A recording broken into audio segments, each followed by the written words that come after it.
তা গোপী দাদা, এবার কিন্তু জমিতে ফসল অনেক ভালো হয়েছে গো।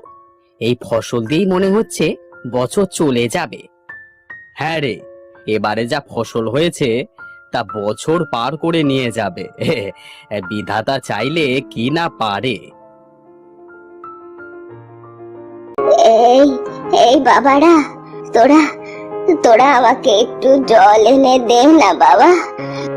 আহ আহ আমার আমার যে অনেক জল তেষ্টা পেয়েছে, একটু একটু জল দে বাবা।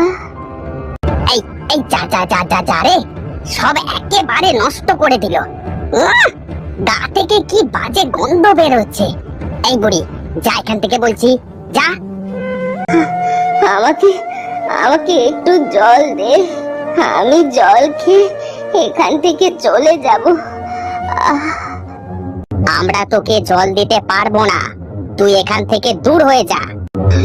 আমি আমি জল না খেলে যে মারা যাব। আহ আহ জল জল আহ আহ তুই তুই আমাকে লাথি দিয়ে ফেলে দিলি। তোরা তোরা একটা মেয়েকে সম্মান দিতে পারিস না। আমি তোদেরকে অভিশাপ দিচ্ছি, আজ থেকে এই গ্রামে কোনো মেয়ে থাকবে না, কোনো মেয়ে থাকবে না। আহ আহ এই বুড়ি আমাদেরকে অভিশাপ দিয়ে গেল, এই গ্রামে নাকি কোনো মেয়ে থাকবে না। এই গোবি দাদা, এই শকুনের দোয়ায় কখনো গরুকে মরতে দেখেছ নাকি?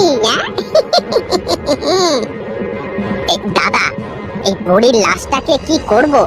এখানে রাখা তো ভালো হবে না, ওই জঙ্গলের মধ্যে ফেলে দিয়ায়, রাতে শেয়াল কুকুরে খেয়ে নেবে।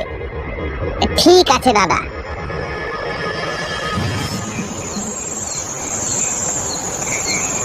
বাবা, তুমি এসেছো? বাবা, কাল তুমি আমাদেরকে ঘুরতে নিয়ে যাবে তো? বলো না বাবা। না না না, আমি কোথাও যেতে পারবো না, আমার শরীরটা ভালো লাগছে না। বউ, তুমি আমাকে একটু খেতে দাও তো। কাঁদিস না মা, কাল দেখবি ঠিক ঘুরতে নিয়ে যাবে। আয় মা, ঘরে আয়।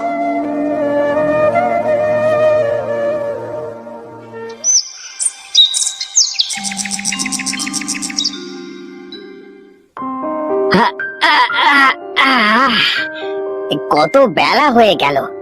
বউ, ও বউ, এই কোথায় গেলি রে? আমাকে একটু চা করে দে বউ। কারোর কোনো সাড়া পাচ্ছি না যে, কোথায় গেল সবাই? কানাই দাদা, ও কানাই দাদা, বাড়িতে আছো কানাই দাদা? কি রে হরি, তুই এত সকালে? কিছু কি হয়েছে নাকি? এই সকাল থেকে যে বউ মেয়ে কাউকে খুঁজে পাচ্ছি না গো দাদা। তা তোমার মেয়ে বউ আছে তো? না রে, আমিও তো ঘুম থেকে উঠে কাউকে পাচ্ছি না। সে কি গো দাদা, তাহলে ওই বুড়ির অভিশাপ কি সত্যি হলো নাকি গো দাদা? তাহলে তো বিপদ। এখন এখন আমরা কি করব গো দাদা?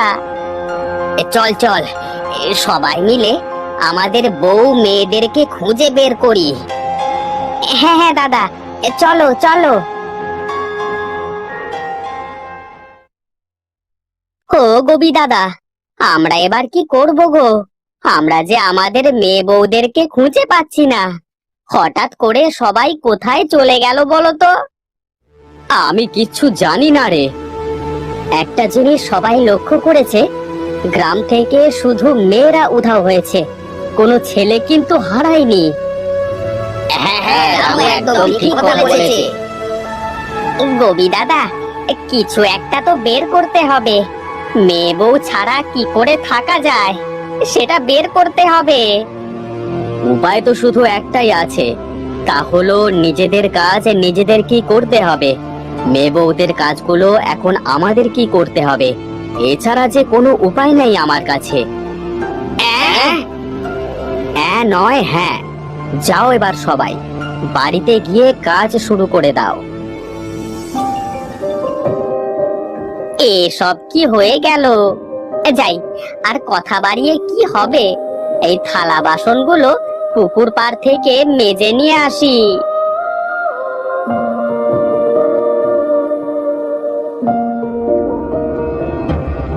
এই গেল গেল গেল, সব গেল। থালা যে ভেসে চলে গেল। না না, এত ভেঙে পড়লে হবে না।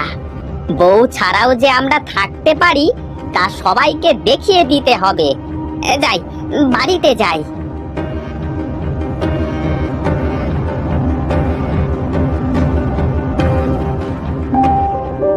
হ্যাঁ, আর পারছি না।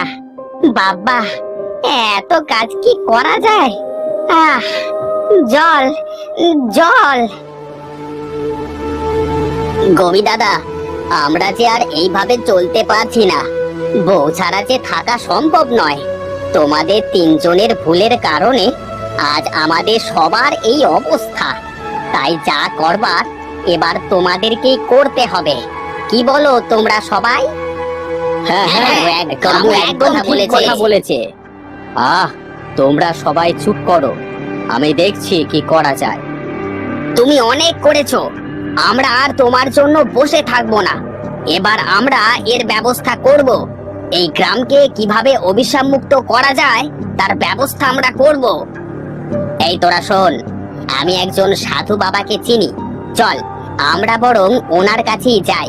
উনি হয়তো আমাদেরকে কোনো না কোনো ভাবে সাহায্য করতে পারবেন। হ্যাঁ হ্যাঁ, এই তোমরা এসো। সাধু বাবা, দয়া করে আমাদেরকে আপনি সাহায্য করুন। আমি সব কিছু জানি। তোদের কি হয়েছে? তোদের গ্রামে এক সন্ন্যাসিনী এসেছিল। তোরা তাকে জল খেতে দিস নাই, তার কারণে সে সেখানেই মারা যায় আর তোদেরকে অভিশাপ দিয়ে যায়, তাই তো? হ্যাঁ বাবা, হ্যাঁ। এই অভিশাপ থেকে মুক্তি পাওয়ার উপায় আপনি আমাদেরকে বলে দিন সাধু বাবা। এর শুধু একটাই উপায় আছে, তা হলো ওই তিনজনের মৃত্যু। তার আগে নয়। যা, তোরা এখান থেকে চলে যা।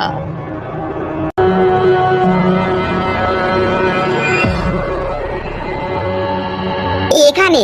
হ্যাঁ, এই গাছটার নিচেই তো ওই সন্ন্যাসিনীর লাশ পুঁতে রেখেছিলাম। হ্যাঁ, চল ওর লাশটাকে উঠিয়ে নদীতে ফেলে দিয়ে আসি। হ্যাঁ হ্যাঁ, চল চল চল। কে কে? বাপরে!